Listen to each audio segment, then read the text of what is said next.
வாழ வேண்டிய வயதிலே விவாகரத்தை தேடி இன்றைக்கு நீதிமன்றத்தின் வாசலுக்கு பல இளைஞர்கள், பல இளம் பெண்கள் சென்று கொண்டிருக்கிறார்கள். இந்த நிலை தேவையா? அதற்கு என்ன காரணம்? விட்டு கொடுக்கும் மனப்பான்மையும் பரஸ்பர நம்பிக்கையும் இல்லாததாலா? இன்னொன்னு, பெரியவர்களுடைய வரட்டு கௌரவத்தாலும் வரதட்சணை கொடுமையாலும் தான் இந்த விவாகரத்துகள் இந்த நாட்டிலே நடக்கின்றதா? இன்னொன்னுங்க, இந்த பாழா போன நாகரிகம், ஃபேஷன் ஃபேஷன் என்று சொல்லி நாகரிக வளர்ச்சி என்பதை தவறாக புரிந்து கொண்ட காரணத்தாலா? இது 3. இன்னொரு தலைப்பு என்ன எடுத்திருக்கோம்னா, யாருமே சேர்ந்து வாழக்கூடாது, அவர்களை பிரித்தே தீருவோம் என்ற குடிகெடுக்கும் மனப்பான்மை உள்ளவர்களாலா? அது ஒரு தலைப்பு. அடுத்தது என்னன்னு கேட்டா, பொருத்தமே இல்லாமல் சேர்ந்து வாழ்வதை விட பிரிவதே மேல் என்ற காரணத்தாலா?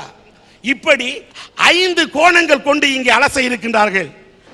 அரணெனப்படுவதே இல்வாழ்க்கை, அஃதும் பிறன் பழிப்பது இல்லாயின் நன்று. 2000 வருஷத்துக்கு முன்னாடியே வள்ளுவர் சொல்லிட்டு போயிட்டார். உலகத்திலேயே சிறந்த அறம் என்னன்னா இல்வாழ்க்கை. கணவன் மனைவி சந்தோஷமா குடும்பம் நடத்துறது. அந்த இல்வாழ்க்கையும் சிறப்பா இருக்கணும்னா கணவன் மனைவி ஒருத்தருக்கொருத்தர் விட்டு கொடுத்து பரஸ்பர நம்பிக்கையோடு வாழ்ந்தா அந்த குடும்பம் சந்தோஷமா இருக்கும் சார். சார், நாம ஒருத்தர், அதாவது கணவன் மனைவிட்ட நிறைய குறை இருக்கு.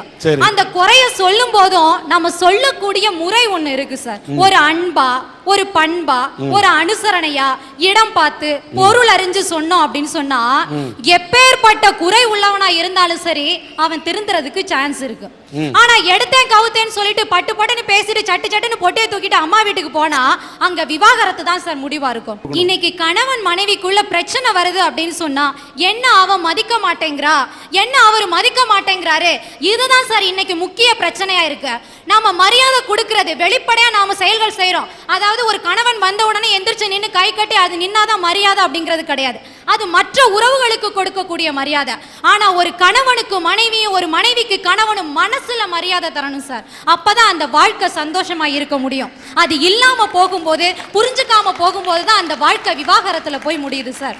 ஒண்ணுமே இல்லை சார், மூணார்ல இருந்து சாந்தம்பாறை அப்படிங்கிற ஒரு எஸ்டேட், அங்க 2 தம்பதிகள் கூலி தொழிலாளியா இருந்தாங்க. 14 வருஷம் சந்தோஷமா தான் சார் வாழ்ந்தாங்க.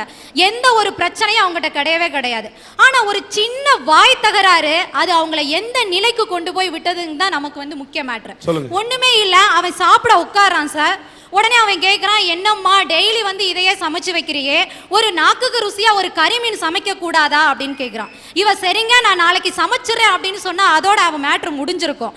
ஆனா இவ உடனே என்ன சொல்றா, உன் சம்பாத்தியத்துக்கு இதுவே அதிகம், பேசாம தின்னுட்டு எந்திரி அப்படின்னு சொன்னான். என்ன இருந்தாலும் அவன் ஆண் இல்லையா, அவனுக்கு கோவம் வந்துடுச்சு. உன் வீட்டை பத்தி தெரியாதா, நீ வரதட்சணைன்னு என்ன கொண்டு வந்த, சீர்வரிசைன்னு ஒரு சின்ன அட்டை பொட்டியா தானே தூக்கிட்டு வந்த, நீ என்ன பத்தி பேசுறியா அப்படின்னு சொல்லி அவன் கேட்க ஆரம்பிச்சிட்டான். எப்பவுமே பெண்களுக்கு பிறந்த வீட்டை பத்தி சொன்னா பயங்கர கோவம் வரும். இவ கோவத்தின் உச்சிக்கே போய் என்ன பண்ணிட்டா, போய் அவன் சட்டையை பிடிச்சு என்னடா சொன்ன அப்படின்னு சொல்லி கேட்டுட்டான். ஓங்கி ஒரு அரைஞ்சான். அவ போய் ஒரு மூலையில விழுந்துட்டான். அப்படி இருந்து அவன் ஆத்திரம் அடங்கல, ஓடி போய் அவ கழுத்துல ஏறி ஒரு மிதி சார். பொசுக்குன்னு அந்த பொண்ணோட உயிர் போயிடுச்சு. ஆனா கண்கட்ட பிறகு சூரிய நமஸ்காரம்னு ஒரு பழமொழி சொல்வாங்களே, இன்னைக்கு அது போல தன் மனைவியை இழந்ததை நினைச்சு அவன் சொல்றான் சார், குடும்பத்துல சண்டை வர்றது சகஜம், என்ன மாதிரி இருக்காம ஒருத்தருக்கொருத்தர் விட்டு கொடுங்கன்னு கண்ணீர் விட்டு கதறான் சார். இப்ப என்ன பிரயோஜனம்? எந்த பிரயோஜனம் கிடையாது. திருமணம் அப்படிங்கிறது சாதாரண கிடையாது சார். இரு மனங்களை ஒரு மனமாய் ஆக்கக்கூடியது தான் அந்த திருமணம். ஆனா அந்த திருமணம் இன்னைக்கு விவாகரத்து அப்படிங்கிற ஒரு கொடூரன் கையில கொடுக்கப்படுது அப்படின்னு சொன்னா அங்க விட்டு கொடுக்கக்கூடிய மனப்பக்குவத்தையும் நம்பிக்கையும் இந்த கணவன் மனைவி இழந்து வர்றாங்க. அந்த திருமணத்தால் ஆன பந்தத்தை மரணம்தான் பிரிக்கணுமே தவிர விவாகரத்து பிரிக்க கூடாது சார். ஒரு கணவனும் மனைவியும் பரஸ்பர நம்பிக்கையோடும் அந்த விட்டு கொடுக்கக்கூடிய மனப்பக்குவத்தோடு வாழ்ந்தாங்க அப்படின்னு சொன்னா விவாகரத்தையே நாம ரத்து செய்யலாம் சார். வாழ்த்துக்கள், வாழ்த்துக்கள். ஒரு கணவன் மனைவி உறவை மரணம் மட்டும்தான் பிரிக்க வேண்டும். வாழ்க்கையில இடையிலே வரக்கூடிய ரணம் பிரித்து விடக்கூடாது என்பதை ரொம்ப அருமையா பேசுறீங்க. இந்த மாதிரி உரிமைத்த கருத்து இருந்தா எந்த கணவனும் மனைவியும் பிரிய மாட்டாங்கம்மா. நாகரிகம்னா அது பாட்டுக்கு வளர்ந்துட்டு தான் இருக்கும். அந்த நாகரிக வளர்ச்சியை தவறா புரிஞ்சுக்கிறதுனால தான் இன்னைக்கு நல்லா வாழ வேண்டிய தம்பதியினர் விவாகரத்து கேட்டு கோர்ட்டுக்கு போயிட்டு இருக்கிறாங்க. எப்படின்னு கேக்குறீங்களா? பொதுவா விவாகரத்துல நடக்கிறதுக்கு காரணம் என்ன? அந்த கணவனுக்கும் மனைவிக்கும் ஒரு நல்ல அண்டர்ஸ்டாண்டிங் இல்லாதனால. அந்த அண்டர்ஸ்டாண்டிங்கிறது எப்பங்கயா வரும்? ரெண்டு பேரும் பேசி புரிஞ்சுக்கும் போது வரும். அவங்க கிட்ட போய் கேட்டா எங்களுக்கு எங்க பேசி புரிஞ்சுக்கிறதுக்கு நேரம் இருக்கு. சரி உங்க வீட்டுலயே நானும் வரேன். அந்த கணவன் வந்து ஒரு நைட் ஷிப்ட்ல வேலை செய்யறவங்கள வச்சுக்கலாம். இந்த மனைவி வந்து ஒரு டே ஷிப்ட்ல வேலை செய்யட்டும். நேரமே கிடைக்கிறது இல்லைங்கய்யா. வாரத்துல ஒரு நாள் லீவு கிடைக்குது இல்ல? அந்த ஒரு நாள் லீவு இன்னைக்கு பல பேர் எப்படி என்ஜாய் பண்ண நினைக்கிறாங்க? ஆடி டிஸ்கோதேக் போலாம், டிஸ்கோதேக் ஜோடியோட கூட்டு போறான். போகும்போது ஜோடியோட போறாங்களே நம்ம சந்தோஷப்பட்டா அங்க போய் பார்க்க மாத்திக்கிற மாதிரி எப்படி பார்க்க மாத்திக்கிற மாதிரி ஜோடி மாத்திட்டு ஆடுறாங்க. அவன் இவன் பொண்டாட்டிக்கோட ஆடுறான், இவன் அவன் பொண்டாட்டிக்கோட ஆடுறான். கேட்டா அதான் நாகரிகங்கிறான். இப்படி அவங்க போடுற ஆட்டால இவங்க குடும்ப வாழ்க்கை ஆட்டம் கண்டு கடைசியா விவாகரத்துக்கு போயிருது. ஐயா எனக்கு இப்போ ஒரு உண்மை தெரிஞ்சாகணும். லைஃப்ல செட்டில் ஆகுறதுன்னு சொல்றாங்களே அப்படின்னா என்னங்க ஐயா? ஏதோ கல்யாணம் பண்ணிக்கிட்டு பொண்டாட்டியோட சந்தோஷமா இருந்து கொஞ்சம் குழந்தை குட்டிகளை பெற்றுக்கிட்டு சந்தோஷமா இருக்குது, அதுக்கு பேர் தான் செட்டில் ஆகுறது. நீ கொஞ்சம் செட்டில் ஆகுங்க தலைவா. உங்க பாயிண்ட் ஆஃப் வியூல நீங்க இப்படி சொல்றீங்க, நம்ம பாயிண்ட் ஆஃப் வியூல எப்படி தெரியுமான்னு சொல்லிட்டு இருக்காங்க. அந்த பொண்டாட்டி 30,000 சம்பாதிக்கும், அந்த புருஷன் 30,000 சம்பாதிப்பாங்க. ஆனா நீங்க செட்டில் ஆயிட்டீங்களான்னு கேட்டா இன்னும் இல்லம்பாங்க. ரெண்டு பேரும் ரொம்ப அறிவுபூர்வமா பேசுற மாதிரி. இங்க வேறு நம்ம ரெண்டு பேரும் மத்தவங்க மாதிரி முட்டாளா இருக்க கூடாது. ஒரு 7-8 வருஷம் நல்லா சம்பாரிச்சு போட்டு அப்புறமா குழந்தை பெத்துக்கலாம் அப்படிம்பாங்க. அப்ப பார்த்தா அந்த பொண்டாட்டிக்கு ஒரு 30-32 வயசு ஆயிரும். மருத்துவ ரீதியா என்ன சொல்றாங்கன்னா 30 வயசுக்கு அப்புறம் தாய்மை பேர் அடைகிறதே ரொம்ப கம்மியா இருக்கு அப்படின்னு சொல்றாங்க. ஒரு குழந்தைய பெத்துக்கிறதுக்கான வாய்ப்புகள் இருந்தும் இப்படி வேணும்னே அவங்க தள்ளி போடுறதுனால கூட அவங்க வாழ்க்கை விவாகரத்து வரைக்கும் போகுமான்னு நீங்க கேட்கலாம். கண்டிப்பா போவுங்க. இன்னைக்கு ஒரு குடும்பத்துல கணவனுக்கும் மனைவிக்கும் எவ்வளவு கருத்து வேறுபாடு வேணும்னாலும் இருக்கலாம். ஆனா அவங்க டைவர்ஸ் வரைக்கும் போகாம இருக்கிறாங்கன்னா அதுக்கு ஒரே ஒரு காரணம் தான், தன்னோட பிள்ளை குட்டிங்களோட எதிர்காலம் கடைசியா வீணா போயிடக்கூடாதே, அவங்க தனியா நின்ற கூடாதுங்கிற ஒரே ஒரு காரணத்துக்காக தான் அவங்க விவாகரத்து வரைக்கும் போகாம இருக்கிறாங்க. இப்படி அவங்க கடைசியா குழந்தை பெத்துக்கலாம் தள்ளி போடும் போது அந்த 6-7 வருஷத்துல இவங்களுக்கு ஒரு பிடிப்பே இல்லாம போயிருதுங்க ஐயா. ஒன்னால நீ கெட்ட என்னால் நீ கெட்ட நான் அவங்க பாட்டுக்கு தனியா ஒரு பிடிப்பே இல்லாம பிரிஞ்சு போயிடுறாங்க ஐயா. இந்த மாதிரி ஈஸியா பிரிஞ்சு போயிடுறாங்க. எங்க தாத்தா ரொம்ப கோவக்காரரு. இந்நேரம் இவ்வளவு கதை சொல்லிட்டு இப்ப தாத்தா கதைக்கு போறியா? சரியா? அவர் என்கிட்ட அடிக்கடி சொல்வாரு, 50 வருஷம் நானும் உங்க ஆயாவும் குடும்பம் நடத்திருப்போம், உங்க ஆயாவும் நானும் சந்தோஷமா தான் வாழ்ந்தோம், இருந்தாலும் நான் உங்க ஆயாவை போட்ட அடிய வேற எந்த பொம்பளையாவது வாங்கியிருந்தா நான் ஓடியே போயிருப்பா அப்படிம்பாரு. அந்த காலத்துல ஆணாதிக்கம் அதிகம் இருந்ததுயா, இருந்தாலும் ரெண்டு பேரும் கடைசி வரைக்கும் சந்தோஷமா வாழ்ந்தாங்க. இப்ப கூட எங்க ஆயா இறந்துட்டாங்க. இப்ப கூட எங்க தாத்தா நைட்டு அழுவாரு, என்னை இப்படி தனியா விட்டு போயிட்டேடி அப்படின்னு சொல்லிட்டு அழுவாரு. இப்படி திருமணங்கிறது அந்த காலத்துல கடைசி வரைக்கும் வர ஒரு இனிய உறவா இருந்ததுங்க ஐயா. ஆனா இன்னைக்கு திருமணங்கிறது ஒரு சடங்கு மாதிரி நினைச்சுக்கிறாங்க. எதை சமுதாயத்துக்காக செய்யணுமே அப்படிங்கிறதுக்காக செஞ்சுக்கிறாங்க. சடங்கு முடிஞ்ச கையோட விவாகரத்தையும் பண்ணிட்டு போயிடுறாங்க. நாகரிகம் வளர்ந்துகிட்டு இருக்குதுங்க ஐயா, அதனால தப்பு இல்லை. ஆனா அந்த நாகரிக வளர்ச்சியை தப்பா புரிஞ்சுக்கிட்டு நம்ம சமுதாயத்துக்கும் கலாச்சாரத்துக்கும் துளியோட சம்பந்தமே இல்லாத செயல்களை, முரண்பாடான செயல்களை செய்யறதுனாலதான் இன்னைக்கு நல்லா வாழ வேண்டிய குடும்பங்கள் விவாகரத்து கேட்டு கோட்டை வாசல் நின்றுகிட்டு இருக்குது. வாழ வேண்டிய ஒரு பொண்ணு, சின்ன பொண்ணு இந்த உணர்வோட பேசுது. இந்த உணர்வை வாழ்ந்தவர்கள், வாழ்ந்து கெட்டவர்கள், அனுபவித்தவர்கள் வந்து பேசுவதை கூட வாழ வேண்டிய ஒரு பெண் இந்த நாட்டின் பண்பாடும் கலாச்சாரமும் சீரழிகிறதே என்று நீ பேசும்போது தமிழ்நாட்டு பெண்ணே உன்னை நினைத்து நான் பெருமைப்படுகிறேன். ஐயா நான் 10வது ஐயா படிச்சிருக்கேன். நாங்க 2 அரிசி வாங்கி திங்கிற குடும்பம் ஐயா. ஆனா இன்னைக்கு சக ஆண் நண்பர்களோட நான் மேடை ஏறி பேசுறேன்னா அது சமூகம் எனக்கு அளித்த நாகரீக வளர்ச்சி, பெண் உரிமை. என் கணவர் என் மேல் நம்பிக்கை வைத்து சுதந்திரம் கொடுத்திருக்கிறார். இந்த சுதந்திரத்தையும் இந்த நாகரிக வளர்ச்சியையும் நான் என்னைக்கு எல்லாம் மீறணும் அன்னைக்கு என் குடும்பம் கோர்ட்டுக்கு தான் போவோம். ஐயா இன்னைக்கு ஒரு நாகரிகம் இருக்குங்கய்யா. அந்த நாளெல்லாம் பொண்டாட்டி வந்து புருஷனை எப்படி தெரியுமா கூப்பிட்டாங்க? மாமாய், மச்சான், அத்தான். இன்னைக்கு எப்படி தெரியுமா கூப்பிடுறாங்க? டே குமரேசா நாய்க்கு பிஸ்கட் போட்டியாடா, டே குமரேசா புடவை அயன் பண்ணிட்டியா. இந்த குமரேசன் எப்ப பாரு சொதப்புறான். யாருமா அந்த குமரேசன்? அவன் என் புருஷன். இவங்க சொல்றாங்க புருஷனை பேர் சொல்லி கூப்பிடக்கூடாதுன்னு சொல்றாங்க. ஐயா அந்த புருஷனை வேலை பார்க்குற இடத்துல எல்லாரும் பேர் சொல்லி கூப்பிடுறாங்க. தெரிஞ்சவன் கூப்பிடுறான், தெரியாதவன் கூப்பிடுறான், எல்லாரும் கூப்பிடுறாங்க. ஐயா வாழ்க்கையில கஷ்டத்துல நஷ்டத்துல நீ அழுது சிரிச்சு உனக்காகவே வாழ்ந்து ஓடாய் தேயிற பொண்டாட்டி பேரை சொன்னா என்னையா தப்பு? கணவனுடைய பேரை சொல்லி கூப்பிடுவது தப்பு இல்ல, பேரை சொல்லி அழைத்தால் குற்றம் இல்லை. ஆனால் கணவனுக்கு அவ பெயர் எடுத்து கொடுத்தால் அது குற்றம். சார் குடும்பம்னா எப்படி இருக்கணும் சார்? நிம்மதியா இருக்கணும், சந்தோஷமா இருக்கணும், கணவனும் மனைவியும் விட்டு கொடுத்து மனப்பான்மையோட வாழணும். ஆனா எங்க குடும்பத்துல இது எதுவுமே இல்ல சார். எங்க அப்பாவும் எங்க அம்மாவும் லவ் பண்ணி தான் கல்யாணம் முடிச்சுட்டாங்க. சரி. ஆனா அன்னைக்கு அவங்க நிம்மதியா இல்ல, சந்தோஷமா இல்ல. அவங்க நிம்மதியா இல்ல, சந்தோஷமா இல்ல என்பதை விட அவங்க பெத்தாங்களே 2 பிள்ளைங்க, அவங்க சந்தோஷமா இல்ல. அதான் நாங்க தான் சார். நான் 8ஆவது படிச்சுட்டு இருந்தேன் சார். 8ஆவது படிச்சு வீட்டுக்கு வந்தேன் சார். அப்ப வீடு பூரா ரத்த கரையா இருந்தது. அப்ப நீங்க என்ன நினைப்பீங்க? வீட்ல ஏதோ சண்டை நடந்திருக்கு அதனால ரத்த கரைன்னு நினைப்பேன். நானும் அப்படிதான் நினைச்சேன். அப்ப எங்க அப்பனை எழுப்பி நான் கேட்கல, வீதியில வந்து கேட்டேன் எங்க வீட்ல என்னாச்சு அப்படின்னு. அப்ப சொன்னாங்க, சாதாரணமா ரோட்ல போறவன் இந்த ஊருக்கு போறதுக்கு தடம் கேட்டதுக்கு உங்க அப்பா சந்தேகப்பட்டு அவங்க கூட தான் போறியான்னு பேசி கையில அடிக்கிறனா சாதாரண அடியில சார், கைக்கு இரும்பு கிடைச்சா சரி மரக்கட்டை கிடைச்சா சரின்னு எடுத்து அடிச்சிட்டாரு சார். அப்ப கூட அந்த சமூகம் கூட எங்க அம்மா ஹாஸ்பிட்டல் கூட்டிட்டு போகல, தனியா போனாங்க. தனியா போய் ஹாஸ்பிட்டல் செக் பண்ணாதான் தெரியுது இடுப்புல ஒரு எலும்பு உடைஞ்சு போச்சு, இனிமே உங்களால காட்டு வேலையில செய்ய முடியும்னு சொன்னாங்க. இதே மாதிரி 10th பப்ளிக் எக்ஸாம் சார். அடுத்த நாள் எக்ஸாம்.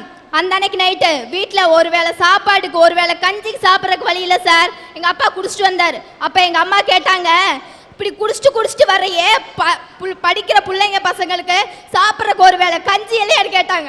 அப்போ என்ன சொன்னார் தெரியுமா சார்? அதுக்கு தான் உன்னோட உடம்பு இருக்கே, அதை விற்று நீ உங்கள் பிள்ளைங்க பசங்களை சாப்பிட போட வேண்டியதானு கேட்டாங்க சார். அப்போ அந்த இடத்துல அவங்களுக்கு எப்படி இருந்திருக்கும்? அந்த நைட்டு பூரா அவங்க ஒரு வேளை கஞ்சி சாப்பிடல, விவாதம் சார். அடுத்த நாள் பப்ளிக் எக்ஸாம் சார். காலைல 6:30 மணிக்கு நான் வீட்டில் படிக்க முடியல சார், ஸ்கூலுக்கு போனேன். அங்கே போய் இந்த ஞாபகம் தான் சார் வந்தது. அத்தனையும் அடக்கிட்டு நான் படிச்சேன் சார். சார் இந்த காலகட்டத்தில் பிஎஸ்சி படிக்கிறது சாதாரணம் தான். ஆனால் என்ன மாதிரி ஏழைகளுக்கெல்லாம் ரொம்ப கஷ்டம் சார். நான் லீவ் நாளில் காட்டு வேலைக்கு போய் அதில் என்னால் முடிஞ்ச வருமானத்தை வச்சு பஸ் ஃபீஸ், அந்த மாதம் பஸ் ஃபீஸ் நான் கட்டுவேன் சார். செம் ஃபீஸில் பாதி ஃபீஸ் நான் கட்டுறேன் சார். இதை வந்து நான் கேவலமாகவும் நினைக்கல சார். என்னால் முடிஞ்ச அளவுக்கு எங்கள் அம்மாவுக்கு நான் ஹெல்ப் பண்ணுறேன்னு தான் நினைக்கிறேன் சார். காட்டு வேலைன்னா சும்மா சாதாரண வேலையில சார். இந்த வெயில்லையும் மழையிலையும் கருவங்காட்டில் புல் அரிக்கிறதுமே சோளக்காட்டுக்கு உப்பு வைக்கிறதா சார் என் வேலை. இந்த அரட்டி இறங்கத்தை நான் எப்படி வந்த தெரியுமா சார்? ஒரு காட்டில் மண்டாக்கட்டு கட்டிக்கிட்டு உப்பு வச்சுட்டு இருந்தேன் சார். அந்த அம்மா கூப்பிட்டு சொன்னாங்க, அரட்டி இறங்கத்தில் நீ கலந்துக்கணும்னு சொன்னியே, டிவியில் போட்டிருக்கான் வந்து பாருன்னு சொன்னாங்க சார். அப்படி சொல்லி பார்த்து தான் சார் இன்னைக்கு வந்தேன். இங்கே இந்த அளவுக்கு வந்து பேசுறேன்னா நான் ஒவ்வொரு வீர்வையா சிந்தி செஞ்ச அந்த சம்பளத்தை வச்சு தான் சார் இன்னைக்கு இங்கே வந்து நான் பேசிட்டு இருக்கிறேன் சார். அவர் ஒன்று நான் ஒரு ட்ரெஸ்ஸை வாங்கி கொடுங்கன்னு கேட்கல சார், ஒருவேளை சாப்பாடு போடுங்கன்னு கேட்கல, ஒரே 1 மணி நேரம் படிக்கிறதுக்கு டைம் கொடுங்கன்னு தான் சார் நான் கேட்குறேன். எங்கள் அம்மா காலையில் 6 மணிக்கு போனாங்கன்னா நைட்டு 9 மணிக்கு தான் சார் வருவாங்க. நான் காலேஜ் போயிட்டு வந்து வீட்டில் எல்லா வேலையும் நான் தான் செய்யணும். அப்படி வீட்டு வேலையை செஞ்சுட்டு படிக்கிற டைம் அந்த 8 to 9 தான் சார். அப்போ எங்கள் அப்பா வருவார். வந்தா சரி இவர்கிட்ட பேசினா தானே பிரச்சனை, பேசாமல் இருக்கலாம்னு நினச்சேன். அப்போ சொல்லுவார் சார், உங்கள் அம்மா தான் புத்தி இப்படின்னா உன் புத்தி உங்கள் அம்மா மாதிரியே ஊருமேய போறியா அப்படின்னு கேட்பார் சார். அப்படி கேட்டால் எவன் சார் படிக்கிறதுக்கு மனசு வருமா சார்? அவர்கிட்ட ஒன்று நான் எதுவுமே கேட்கல, ஜஸ்ட் ஒரே 1 மணி நேரம் படிக்கத்தான் சார் கேட்டேன். இப்படி ஒரு அப்பா தேவையா சார்? இப்படி ஒரு சந்தேகப்படுற புருஷாவிற்கு தேவையா சார்? இதுவே எங்க அம்மா இப்போ நினைக்காம 10 வருஷத்துக்கு முன்னாடி எங்க அப்பாவை டைவர்ஸ் பண்ணியிருந்தா இன்னைக்கு கேஎம்சி காலேஜ்ல பிஎஸ்சி கம்ப்யூட்டர் சயின்ஸ் படிக்கிறேன்னா மெடிக்கல் காலேஜ் ஸ்டூடெண்டா இருப்பேன் சார் இன்னைக்கு. இதெல்லாம் பெரிய நான் எதுவும் சொல்லல சார். நீங்கெல்லாம் இங்க இருக்கிறவங்களா நினைக்கலாம், என்னை விட தைரியமா இல்லாத பிள்ளைகளுக்கு எங்க அப்பா மட்டும்தான் இதுன்னு சொல்ல. என்ன மாதிரி எத்தனையோ அப்பனுங்க என்ன பெத்த அப்பா மாதிரி நிறைய அப்பா இருக்கா. அந்த மாதிரி அப்பனுங்க நாளைக்கு என் பொண்ணு நம்ம பொண்ணு இப்படித்தான் ஸ்டேஜ் ஏறி சொல்லுவா, நாம ஒழுங்கா திருத்திடலாமல்ல அப்படின்னு சொல்லி ஒவ்வொரு அப்பனும் நினைக்கணும் சார். அதுக்காகத்தான் நான் பேசுறேன். இது எங்க அப்பனை நான் சுத்தமா வெறுத்துட்டேன்னு நான் சொல்லல.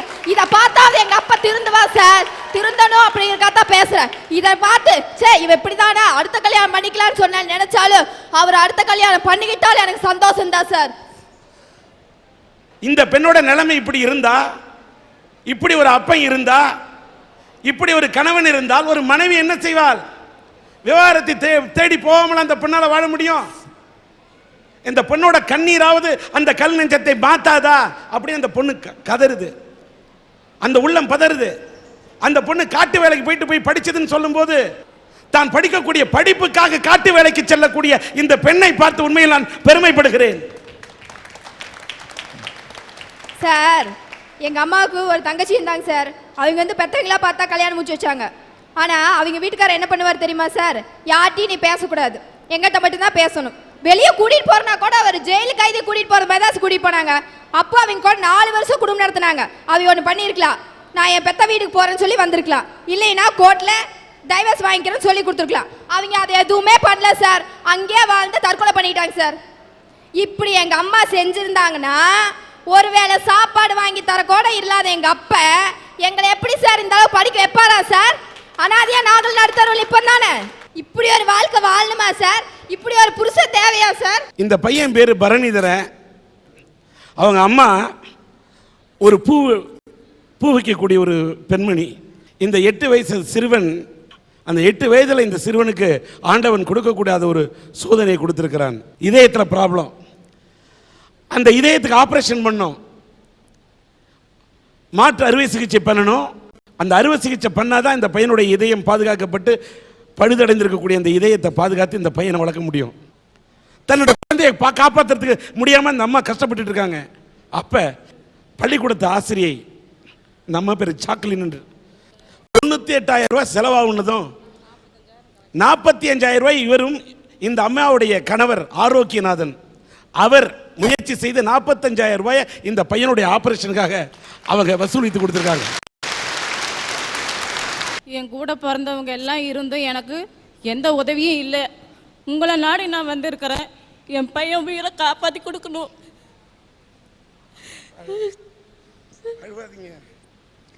இந்த 50,000 இருந்தால் என் பையன் உயிர் பொழைக்கும்னு சொல்லியிருக்காங்க. குவைத்தில் இருக்கக்கூடிய வளைகுடா வானம்பாடி கவிஞர்களுடைய சங்கத்தின் சார்பிலே உங்களுடைய இந்த சன் டிவியின் அரட்டை அரங்கம் நல்ல சேவை செய்கிறது. இது யாருக்காவது ஒரு ஏழைக்கு தேவைப்பட்டால் இந்த பணம் போய் சேரட்டும் என்று அங்கிருந்து அவர்கள் அனுப்பியிருக்கிறார்கள். அவர்கள் அனுப்பிய பணத்தை உங்கள் கண் முன்னால் சன் டிவியின் அரட்டை அரங்கத்தின் சார்பிலே இந்த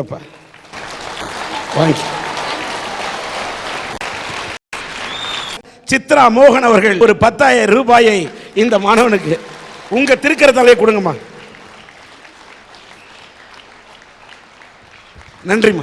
கோழி ஒரு கூட்டிலே சேவல் ஒரு கூட்டிலே கோழி குஞ்சு 2 மின்று அன்பில்லாத காட்டிலே அடுத்த வீட்டு பாப்பா இப்போ அம்மா அப்பா மடியிலே அதிர்ஷ்டமில்லா பொண்ணுக்கு தான் சேர்த்து வைக்க வழி இல்லை. இந்த பாட்டு அந்த படத்துக்காக எழுதுறீங்க, என் வாழ்க்கைக்காக எழுதின வரி. விவாகரத்து வருதுன்னா என்ன காரணம் நினைக்கிறீங்க? கணவன் மனைவி விட்டு கொடுத்து பரஸ்பர நம்பிக்கையோட வாழ்ந்தா விவாகரத்தே வராதுங்க ஐயா. 16 வயசுல எங்க அம்மா கல்யாணம் பண்ணாங்க. 22 வயசுல எங்க அம்மா வாழ்க்கையே முடிஞ்சு எங்க தாத்தா வீட்டுக்கு போயிட்டாங்க. எங்க அப்பா எப்பேற்பட்டாலு, அவரு குடிக்கிறதா இல்லையோ ஃப்ரெண்டு குடிக்கிறேன்னு கேட்டா போதும், அவர் கையில காசு நிலத்தை வித்து கூட கொடுத்துருவாரு. அவங்களுக்குள்ள எப்படி விவாகரத்து வந்துச்சுன்னு சொல்றேன் கேளுங்க. எங்க அப்பா வந்து அவங்க மாமியார் வீட்டை பத்தி தப்பா பேசுறது, எங்க அம்மா வந்து அவங்க மாமியார் வீட்டை பத்தி தப்பா பேசுறது. சின்ன சின்ன பிரச்சனைகள் முத்தி பின்னாடி அவங்க எதுல வந்துங்க ஐயா நின்னாங்க? விட்டு கொடுக்காதனால விவாகரத்துல வந்து நின்னாங்க ஐயா. விவாகரத்துல அவங்க 2 பேரும் பிரிஞ்சிட்டாங்க. பாதிக்கப்பட்டது யாருங்க ஐயா? நீதான். நான் தான். எப்படின்னு சொல்றேன் கேளுங்க. +2 வந்தேங்க ஐயா. நம்ம அம்மா தான் நம்மளை நல்லா தானே படிக்க வைக்கிறாங்க, அப்ப என்ன கவலைன்ட்டு +2 வந்தேங்க ஐயா. +2ல என்னை ஒரு டீச்சர் கேட்டாங்க ஐயா, உங்க அப்பா பேர் என்னம்மா அப்படின்னாங்க. சொன்னதுக்கு சொன்னாங்க ஐயா, நீ ஏன் உங்க அப்பா பேர் இன்சில் போடாம உங்க அம்மா இன்சில் போடுற அப்படின்னு கேட்டாங்க. அங்க போய் நான் திரும்ப பிளாஸ் பேக் ஆரம்பிக்க முடியுமாங்க ஐயா? நான் சொன்னேன், நீ ஆனா நான் சொல்லட்டுமா, இன்சியலா அம்மா பேரை போட்டா என்ன? படைச்சவன் பிரம்மா, பிரம்மாவனம் பார்த்தது இல்ல, என்ன பெத்தது எங்க அம்மா, என்ன வளர்த்தது எங்க அம்மா, எனக்கு ஆளாக்குனது எங்க அம்மா. எங்க அம்மாவோட பேரை இன்சியலா போட்டா என்ன தப்புன்னு கேட்கணும். அப்ப கேட்டதுக்கு அப்புறங்க ஐயா என் மனசு ரொம்ப வேதனைப்பட்டுச்சு. நம்ம அப்பா நம்ம கூட இருந்து நமக்கு அன்பு செலுத்தி இருந்தாருன்னா இன்னைக்கு நம்ம அவரோட இன்சல் போட்டிருந்தா நம்மளை இப்படி இன்னைக்கு ஒரு கேள்வி கேட்டிருப்பாங்களா? அந்த பிள்ளைக்கு அப்பா கூட வந்தாரு, நமக்கு வரல. அந்த பிள்ளைக்கு அப்பா அப்படி செய்யறாரு, நமக்கு செய்யல அப்படின்னு என் மனசுல ஒவ்வொரு ஏக்கங்களும் வேதனைகளும் உண்டாச்சுங்க ஐயா. அப்பா சேரணும்னு அன்னைக்கு நான் நினைச்சேன், இன்னைக்கே நினைக்கிறேன். அவங்க அப்பா பிரிஞ்சதுனால அவங்க சொல்றாங்க, ஆனா எங்க கூட இருந்தே சார் நான் 10th படிக்கலையே நான் இன்சில மாத்திட்டேன் சார், எங்க அப்பா இன்சில தான் சார் நான் போடுறேன். அவங்க சொல்றாங்க பிரிஞ்சு வாழ்ற சேர்ந்து வாழ்ந்துட்டே இப்படி சொல்றாங்கன்னு. ஆனா இது வரைக்கும் சார் எங்க அப்பா ஒரு ஒரு ஒரு ஒரு வார்த்தை இனிமையா கேட்டு நான் கேட்டதில்ல சார். அந்த அனுபவிச்சு பார்த்தா தான் சார் தெரியும் அதனோட ஒவ்வொரு வேதனையும். இன்னைக்கு அவங்க அம்மா கூட தனியா இருந்து தனிமரமா இருந்து நல்லா படிக்கிறாங்க சார். ஆனா எங்க அப்பா கூட இருந்த அத்தனை வேதனையும் நான் அனுபவிச்சுட்டு இருக்கிறேன் சார். அது ஒவ்வொரு வேதனையும் அவங்க கூட இருந்த அனுபவிச்சு பார்த்தா தான் சார் தெரியும். ஐயா கேட்கிற மாதிரி இவங்க கேட்கிற மாதிரி தான் சார் இவங்க பிடிவாதம் பிடிக்கிற மாதிரி தான் எங்க அம்மா பிடிவாதம் பிடிச்சிட்டு இருக்காங்க. டைவர்ஸ் வாங்கிதான் சொல்றேன், ஆனா அவங்க விட்டு கொடுக்க மாட்டேங்கிறாங்க சார். அதுதான் சொல்றேன் டைவர்ஸ் வாங்கலான்னு. இப்படி ஒரு வாழ்க்கை வாழணுமா சார்? நாளைக்கே இவங்க அப்பா இப்ப எங்க அப்பா மேல கேள்விக்கு நான் பதில் சொல்றேன். ஐயா அவங்க அம்மா டைவர்ஸ் வாங்க மாட்டேன்னு சொல்றாங்கன்னு சொல்றாங்க இல்லைங்க ஐயா. அவங்க ஏன் தெரியுமாங்க ஐயா வாங்க மாட்டேங்கிறாங்க? பிள்ளைகளோட எதிர்காலம் கையில நினைச்சு வாங்காம இருக்கிறாங்க ஐயா. பிள்ளைங்க பின்னாடி என்ன மாதிரி அவங்க பிள்ளை பாதிக்கப்படக்கூடாது பாத்தீங்களா? அதனால அவங்க அம்மா என்ன வாங்காம இருக்காங்க. சமுதாயத்துல ஒரு பொண்ணு கணவன் இல்லாம இருந்தா என்னங்க ஐயா சொல்லுவாங்க? கணவன் இருந்து கூட இல்லைன்னா என்ன சொல்லுவாங்க சமுதாயத்துல? வாழ வெட்டி. அதேதான் அம்மாவின்னு சொன்னாங்க. எப்படி தெரியுமாங்க ஐயா சொல்லுவாங்க? எங்க அம்மா நடந்து 4 பேர் நடந்து வீதியில் போறாங்கன்னா எங்க அம்மா எதுக்கு அப்புறம் வந்தா போதும். வாழா வெட்டி வந்துட்டாளா இன்னைக்கு பொழப்பா. அம்மாவதான் அப்படி சொல்றாங்கன்னா நான் போனா என்ன சொல்லுவாங்க? பிள்ளை பெத்த பிள்ளை வந்துட்டாளா இன்னைக்கு அவ்வளவுதான் அப்படின்னு சொல்லுவாங்க ஐயா. சொன்னாங்களே ஊர்ல இப்படி பேசுது. நேனு ஊருக்கு பயந்து இருந்தா இன்னைக்கு வாழ முடியாதியா. ஒரு தீபாவளி வந்ததுன்னா என்ன ஆசைப்படும்? பட்டாசு வெடிக்கணும்னு ஆசை வரும், புது சொக்கா போட்டுன்னு ஆசை வரும். இதே மாதிரி எங்க அப்பாடி இதனால அவனை விட்டுட்டேன். ஒரு துணி எடுத்தாரு நோம்பிக்கு, அப்ப துணி போட்டுக்கடான்னு சொன்னாரு. சரி அப்பதான் அப்படி சொல்லிட்டாரு துணி எடுத்துட்டு வருவாருன்னு. தடத்த வேலை செய்யற இடத்துல பாத்துங்க மணி 12 ஆச்சு. எங்க அம்மாட சொன்னேன் உங்க அப்பா துணி எடுத்து வாங்க மாட்டாரு, அது ஏதோ டாக் மார்சல் இருப்பாரு, காதுல போடுகிற கமுளு கழட்டி துணி எடுத்து கொடுத்தாரு எங்க அம்மா. அந்த அம்மா பெருமையை நினைப்பேன், அப்பட பெருமையை நினைப்பேன். ஐயா ஐயா சமுதாயத்தை பத்தி கவலைப்பட்ட சோறு திங்க முடியாதியா. நமக்கு பசிச்சா 40 சோறு திங்கணும். சபாஷ். எனக்கு விவரம் தெரியாதல்ல வயசுல எங்க அப்பா தப்பு செஞ்சுட்டு போயிட்டாருங்க ஐயா. அப்ப தப்பு செஞ்சுட்டு போனவர் இப்ப திருந்தி இருக்கிறான்ற நம்பிக்கையில தானங்க ஐயா நான் சேர்த்து வைக்கணும்னு சொல்றேன். தப்பான முறையில் சேர்த்து வைக்கணும்னு சொல்லலையே. இந்த பொண்ணு அப்பா அம்மா சேர்ந்துருக்கணும்னு சொல்றது நியாயம், கண்டிப்பா உண்மை, சேரட்டும் நம்மளுக்கும் ஆசை இல்லை. ஆனா இந்த பொண்ணு ஒன்ன மறந்துடுச்சு. அந்த பொண்ணு குழந்தையா இருக்கும் பொழுது இந்த பொண்ணு மேல அக்கறை இருந்தா அந்த புருஷன் ஏயா பொண்டாட்டிட்ட பிள்ளைய விட்டுட்டு போறான். இவள் மீது பொறுப்பே இல்லாத ஒரு தந்தையத்துக்காக இவள் இவ்வளவு ஆடுவது உண்மையிலே வேதனையா இருக்குதுயா. மேடம் ஒரு நிமிஷம், எங்க அப்பா விட்டுட்டு ஓடியெல்லாம் போகல. 2 பேரும் சம்மதிச்சு விவாகரத்து வாங்கிட்டு தான் வந்தாங்க. அன்னைக்கு உங்க அம்மா உன்னை வளர்க்கறதுக்கு எத்தனை அவலப்பட்டாங்க, கேவலப்பட்டாங்க, ஊரார் முன்னால அசிங்கப்பட்டாங்கன்னு சொன்னியே, அதுக்கெல்லாம் யார் பதில் சொல்ல முடியும்? அந்த அசிங்கத்துக்கெல்லாம் பதில் சொல்லதான் எங்க அப்பாவும் எங்க அம்மாவும் சேர்ந்து வந்தா பேசுனவங்க கேவலப்படுவாங்கன்னு சொல்லிதாங்க மேடம் நான் சேர்த்தணும்னு சொல்றேன். தகாத பொண்ணோட போய் உறவு வச்சுக்கிட்டு இருக்கான். 10,000 ரூபாய் கொடுத்தாக்கா உன் புருஷனை விட்டு தரேன்ற பொண்ணுகிட்ட போய் 10,000 ரூபாய் கொடுத்த ஏமாந்த இந்த பெண்மணி ஒரு படிக்காத பெண் அல்ல. படிச்சிருக்கீங்களா? படிச்சது எம்காம். இந்த அம்மா இவ்வளவு ஏமாந்த பிறகும் தன் புருஷன் தான் வேணும்னு நினைக்கிறாங்க. அந்த பெண் தன்னையோட தாயை இவ்வளவு கண்ணீர் நீந்த விட்டாலும் தன்னுடைய தந்தை அப்பா தான் வேணும்னு நினைக்கிறாங்க. இப்படிப்பட்ட பெண்கள் இருக்கும்போது சில ஆம்பளை இப்படித்தான் இருப்பேன்னா ஏதோ அரட்டரங்க வந்தோம் கேட்டோம் போனோம் வந்தோம்னா என்ன செய்ய முடியும்? நீங்க ரொம்ப கூர்மையா சிந்திக்கணும்.